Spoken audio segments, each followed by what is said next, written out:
கட்சியின் கட்டுப்பாட்டை மீறி பாஜக தலைவர்களை சந்திப்பவர்களுக்கு பொதுச் செயலாளர் எடப்பாடி பழனிசாமி தக்க பதிலை அளிப்பார் என அதிமுக முன்னாள் அமைச்சர் வைகை செல்வன் கூறியுள்ளார். காஞ்சிபுரத்தில் அதிமுக பூத் கமிட்டி நிர்வாகிகளின் ஆலோசனைக் கூட்டத்தில் அவர் பங்கேற்றார்.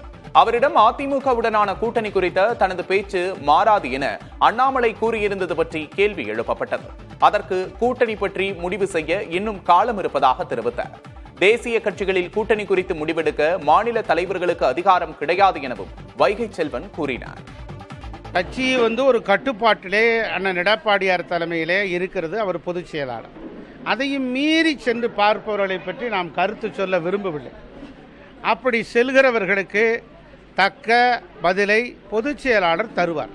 தேசிய கட்சியை பொறுத்த மாத்திரத்தில், அதாவது காங்கிரஸாக இருக்கட்டும், பாஜகவாக இருக்கட்டும், தேசிய கட்சியை பொறுத்த மாத்திரத்தில் மாநில தலைவர்களுக்கு அதிகாரம் இல்லை. மையத்தில் இருக்கக்கூடிய, மத்தியில் இருக்கக்கூடிய தேசிய கட்சியினுடைய தலைவர்களுக்குத்தான் அதிகாரம் இருக்கிறது.